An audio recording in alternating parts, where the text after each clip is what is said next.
Mercredi 16 décembre 2020, bienvenue aux informations de la mi-journée. Voici les titres.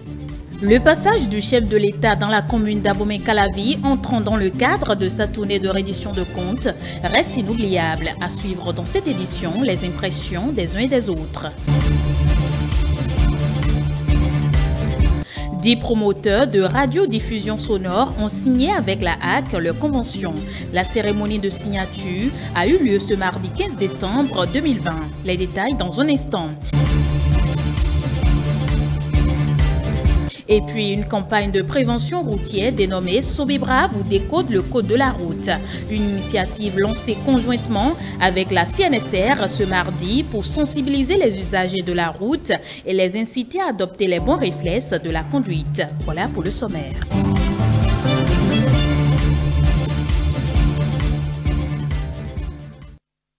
Merci de nous préférer pour vous informer. 10 promoteurs de radiodiffusion sonore ont signé avec la haute autorité de l'audiovisuel et de la communication HAC leur convention. La cérémonie de signature a eu lieu ce mardi 15 décembre 2020 au siège de l'institution de régulation des médias. Compte rendu, Mathilde Sabi, Prudence Forgouté. Conformément aux dispositions de l'article 223 du Code de l'information et de la communication, la durée de la licence d'exploitation d'une presse est renouvelable à l'échéance. Ce renouvellement est possible lorsque le concessionnaire a rempli de façon satisfaisante les obligations et prescriptions qu'il a remplies avec la haute autorité de l'audiovisuel et de la communication. Ainsi, les organes présents sont celles méritantes, selon Prosper Moretti, président de la RAC. Vous convenez avec moi, mesdames et messieurs, que le renouvellement d'une convention intervient donc après une évaluation. La présente signature est le couronnement des efforts fournis dans la mise en œuvre conséquente de chacune de vos dispositions conventionnelles. Elle entre aussi dans le cadre d'un nouveau partenariat et d'une nouvelle conception de travail voulue par l'ensemble des conseillers. Elle suppose la prise en compte et surtout le respect pour chaque partie de ses droits et de ses obligations. Il invite cependant chaque promoteur à remplir son devoir vis-à-vis des institutions financières du pays. La plupart des promoteurs sont invités à régulariser leur situation vis-à-vis de la Caisse nationale de sécurité sociale, du Trésor, du Bureau béninois du droit d'auteur et des droits voisins, de la HAC et aux exigences techniques des centres de production et des centres d'émission. Le porte-parole des promoteurs présent à cette signature de convention a remercié le président de la haute autorité de l'audiovisuel et de la communication pour l'opportunité à eux offerte et l'invite à une indulgence envers eux. C'est l'occasion pour nous de vous remercier de faire cet effort qui nous oblige nous-mêmes à nous améliorer et à faire en sorte que l'obligation qui est la vôtre de faire respecter le droit et le devoir à l'information soit quelque chose de réel et de vécu. Les promoteurs vont profiter de cette occasion pour souhaiter, souvent dans l'appréciation des erreurs qu'ils peuvent commettre, ils vont souhaiter que vous fassiez très souvent preuve de beaucoup d'indulgence à leur égard, de compréhension dans un métier qui n'est pas facile et souhaitez surtout, parce que pour vous-même ce n'est pas facile, d'être entre le marteau et l'enclume. Des lettres ont été adressées aux promoteurs, un moratoire allant au 31 décembre 2020. Ceci dans l'optique de leur permettre de corriger les manquements à leurs obligations conventionnelles. Le procureur de la République près le tribunal de première instance de première classe de Cotonou et l'homme Mario Metono a effectué ce mardi 15 décembre 2020 à Cotonou un point de presse. Objectif, informer l'opinion publique de l'ouverture d'une enquête sur le dossier de tricherie au concours de recrutement des auditeurs de justice qui s'est déroulé les samedis et dimanches 12 et 13 décembre 2020. Nous l'écoutons au micro de Rafiatou Mamadou, Romaric Dossa et Semiat Yessoufou. Le 2 septembre 2020, le Conseil des ministres a pris la décision de procéder au recrutement de 100 auditeurs de justice. Le concours organisé à cet effet s'est effectivement déroulé le week-end dernier, les samedis 12 et dimanche 13 décembre 2020. Alors que l'épreuve de procédure pénale se déroulait dans l'après-midi du samedi, 2 candidates ont été surprises dans des manœuvres de tricherie. L'une a été vue en train de manipuler un téléphone portable par lequel elle correspondait avec une personne extérieure. L'autre avec des documents écrits en forme de brouillon qui n'étaient pas ceux fournis par les centres d'examen. L'une et l'autre ont été sortis de la salle d'examen et expulsés du centre de composition. Aussitôt qu'il en a été informé, le parquet de Cotonou a ordonné l'ouverture d'une enquête qui a été confiée à la brigade économique et financière. Cette unité a été instruite au fin d'interpeller et de placer en garde à vue les mis en cause ainsi que tous leurs complices.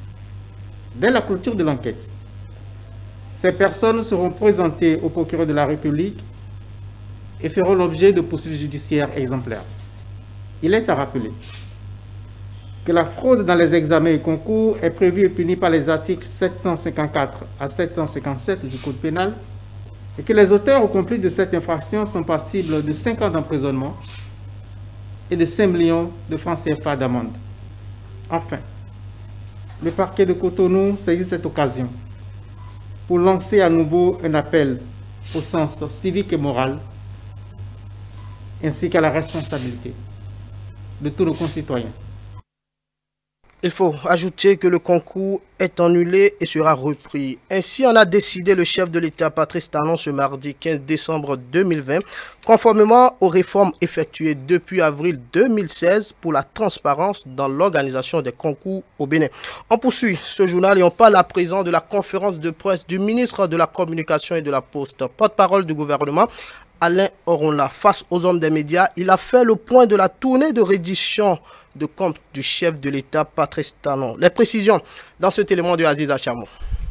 Un exercice à l'allure d'une séance de reddition de comptes face aux professionnels des médias. Le ministre de la Poste et de la Communication et porte-parole du gouvernement est revenu de long en large sur les acquis de la tournée administrative du chef de l'État entamée depuis un mois.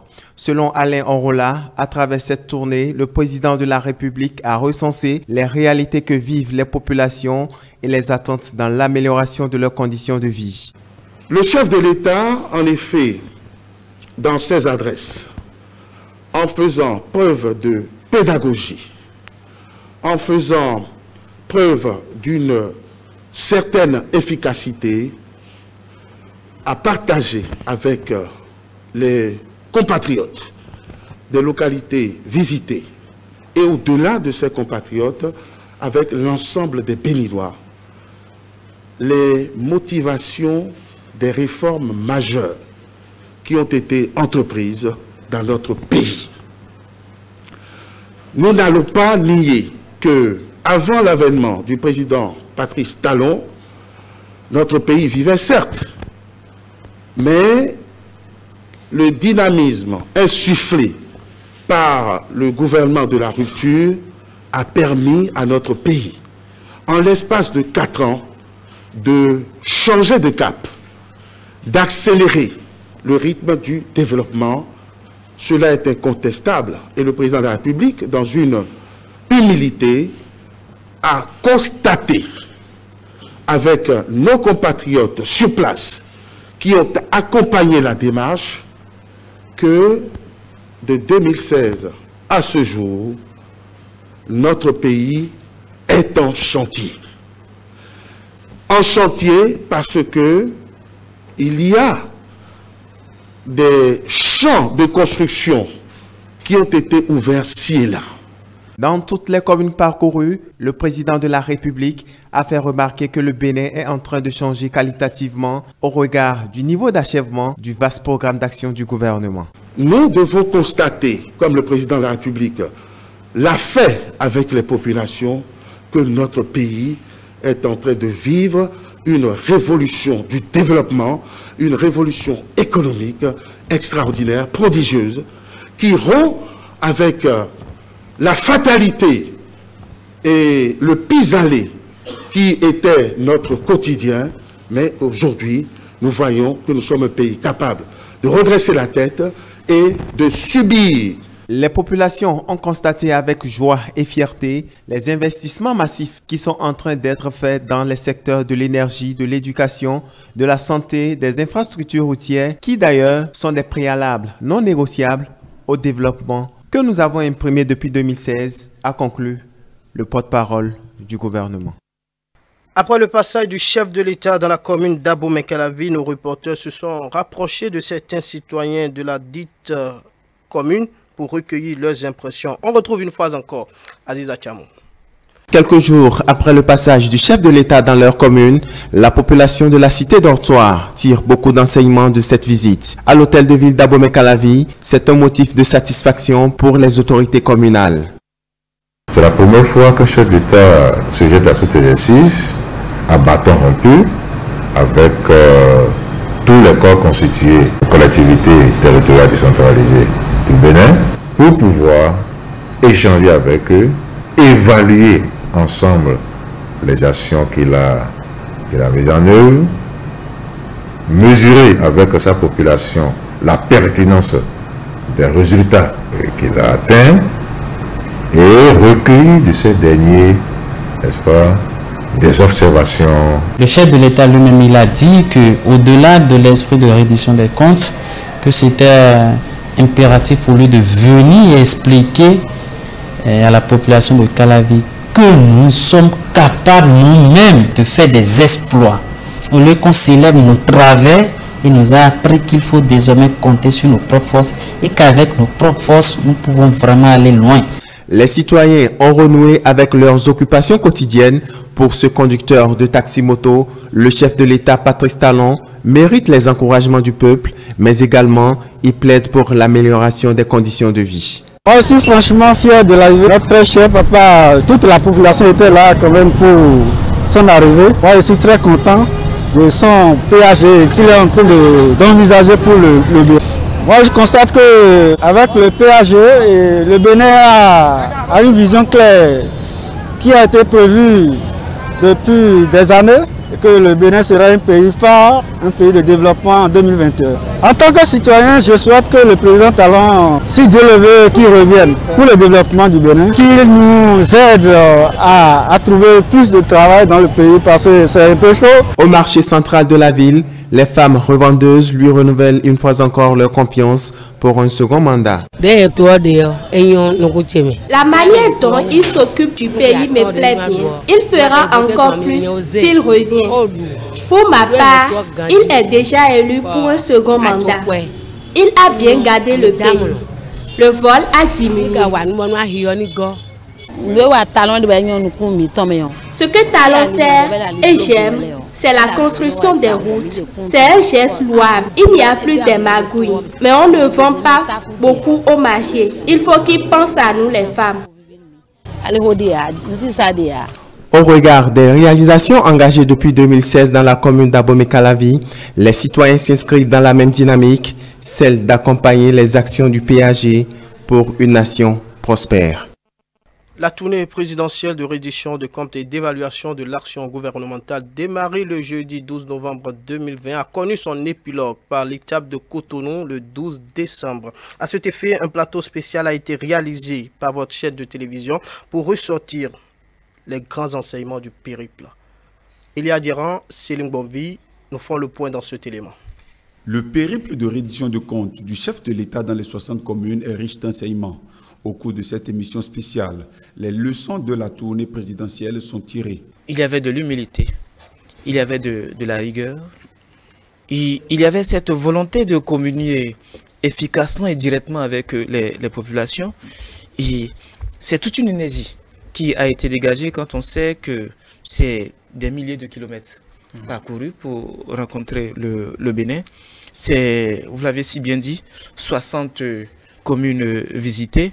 C'est beaucoup d'énergie qui ont donc été dégagées. On a vu un chef de l'État parfaitement dans sa peau, tout à fait humble, mais qui voulait communiquer, qui voulait parler justement avec tous les Béninois. Et cela, ça a été quelque chose de marquant et de frappant. Nous pouvons dégager que le discours s'est installé. Un nouveau discours s'est installé au cœur de la communication politique dans notre pays. Le président Patrice Talon s'est fait miroir de nos mœurs. Il a donné un coup de pied dans la satire politique ou dans la satire de nos mœurs politiques. Pour l'ensemble des invités, Patrice Talon avait la volonté de communiquer directement avec les populations et toutes les énergies sont dégagées dans ce sens. L'étape de Tchaoro, l'étape de Banté pesait mieux ou bien donnait plus de chances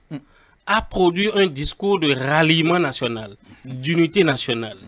L'étape ça montre encore une fois que vous avez un chef d'État qui entend, qui est informé et qui sait que d'une manière ou d'une autre, il peut avoir un conflit d'interprétation de ce qu'il fait et que lorsque l'occasion vous est donnée, vous essayez d'harmoniser un petit peu les points de vue qui existaient. L'autre fait marquant de la visite du Centre de la Rupture, c'est la rigueur dans l'organisation de la tournée. Un satisfait que décerne Jacques Adguiadaro, sociologue. Il y a eu un bilan moral qui a été vraiment relayé et discuté. Il y a eu une certaine préparation de la dimension, en tout cas du message final qui est un réarmement moral, un réarmement de l'état d'esprit du peuple béninois. Et aussi, je crois que tout ça a été vraiment structuré d'une manière ou d'une autre.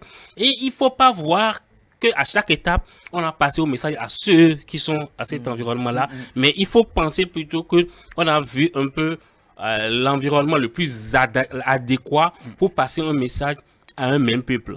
Les questions relatives au pardon et à la réconciliation énoncées par Patrice Talon ont été appréciées au cours de l'émission. Il s'agit du discours tenu dans les localités de Saveille, Tchaoro et Parakou.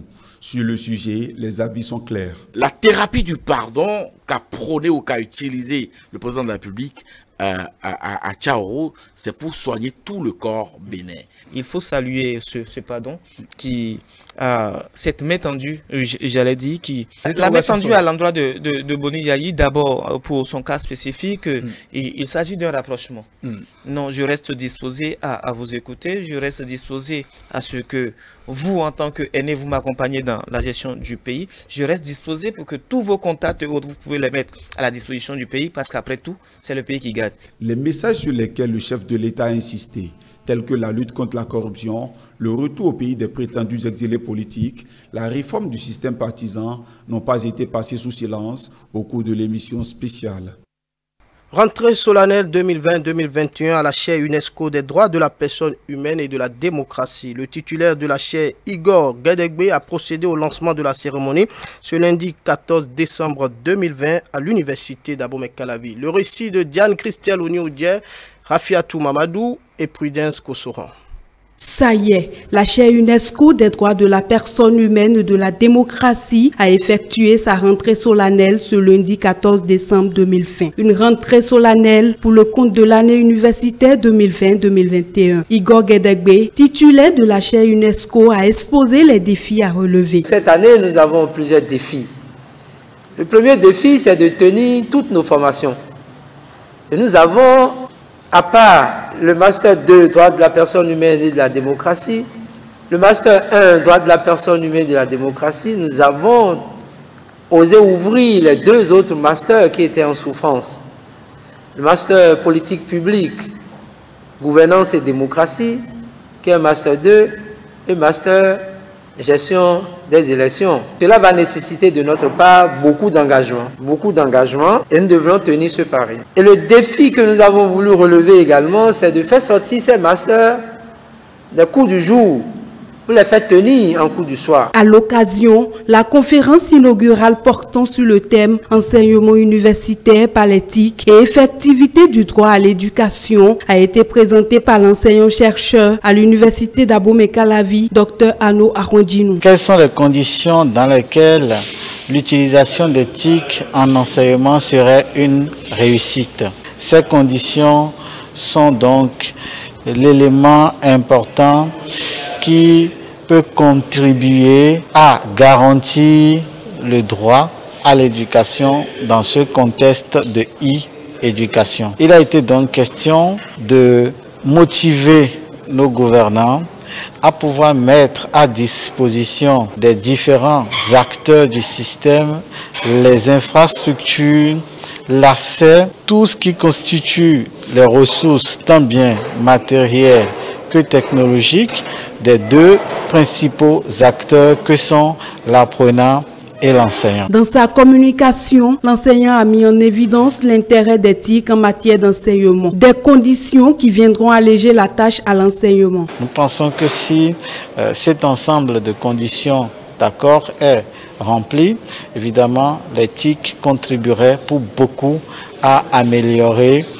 l'enseignement et donc on va pouvoir faire la promotion d'éthique dans l'enseignement aux côtés de la forme de l'enseignement classique qui existe. Le représentant du recteur de l'université d'Abomey-Calavi trouve le thème choisi par la chaire UNESCO pour sa rentrée bénéfique. Bénéfique en ce sens que le thème enseignement universitaire par l'éthique et effectivité du droit à l'éducation relève à souhait les circonstances dans lesquelles les cours se déroulent de plus en plus dans nos universités publiques et pourront nous égayer et attirer notre attention sur les différents compartiments qui auraient pu échapper à l'autorité. Cette cérémonie qui marque la rentrée 2020-2021 à la chaire UNESCO des droits de la personne humaine et de la démocratie a pris fin par une discussion avec les participants. Les questions qui ont suivi ont permis aux participants de mieux appréhender les enjeux de l'institution. Ils ont eu l'occasion de découvrir les différents apports à travers les réponses.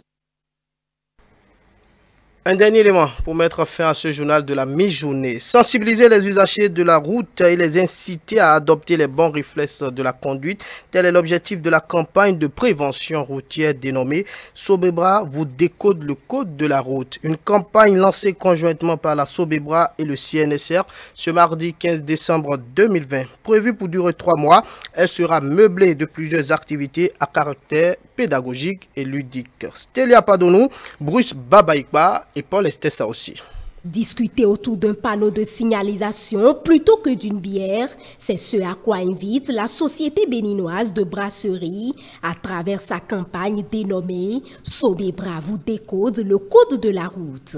La société s'engage ainsi dans la prévention routière. Nous sommes aussi un vecteur de communication et que quand nous produisons des centaines de millions de bouteilles, il est facile d'utiliser ces bouteilles comme un médium. Notre entreprise a été certifiée ISO 45001. ISO 45001, c'est la norme de sécurité et santé au travail, et rentre dans cette norme la responsabilité qui est la nôtre en termes de garantir à nos collaborateurs et collaboratrices des conditions de travail les plus saines et les plus sécurisées possibles. À compter de ce mardi 15 décembre 2020, les produits Sobebra de la marque Yuki porteront une contre-étiquette strictement dédiée à la campagne sur laquelle sera mis un QR code.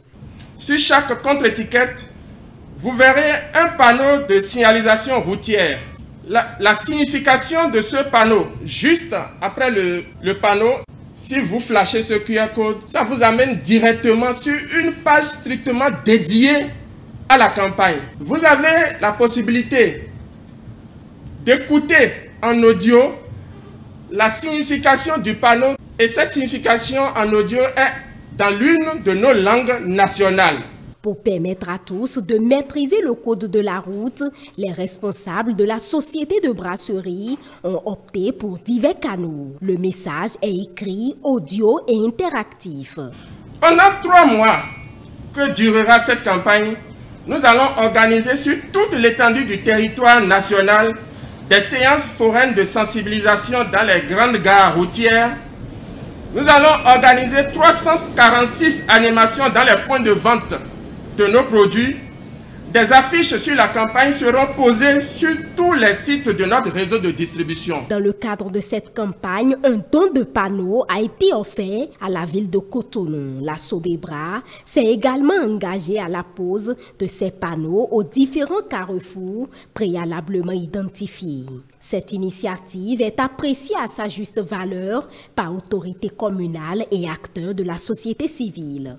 Je voudrais donc, au nom du maire de la commune de Cotonou, remercier la Sobebra pour cette initiative à laquelle la ville de Cotonou marque sa totale adhésion et également inviter les autres partenaires de la ville à leur emboîter le pas. Ce geste qui est simple, qui permet à ce que lorsqu'on soit en train de prendre une boisson de la Sobebra, qu'on soit en même temps en train d'apprendre le code de la route. Il n'y a rien d'ingénieux que cela. Et cela mérite d'être applaudi. Initiative applaudie, c'est donc parti pour 3 mois de plaisir, de découverte et de maîtrise du code de la route. Ceci grâce à la Société béninoise de brasserie, en partenariat avec le Centre national de sécurité routière. C'était le journal de la rédaction. Merci de l'avoir suivi. Merci également à toute l'équipe technique. La prochaine édition du journal présenté, c'est 19h30. Ne bougez pas. Tout de suite après moi, 13h30, ce sera la rediffusion de la chronique du soir du consultant politique Agapit Napoléon Maforican. 14h, rencontre artistique et culturelle. 14h30, la rediffusion de la causerie matinale et 15h30, Mag Office. 19h également, vous pouvez retrouver ici même, Roméo Adwoui pour le grand soir. E-Télé, la chaîne de l'excellence que vous pouvez également retrouver sur nos différentes plateformes digitales. www.etelebenin.com, sur YouTube, Facebook. Tapez tout simplement dans la barre de recherche E-Télé Bénin. Merci pour votre fidélité. Fidélité toujours renouvelée, jamais à condition. À bientôt.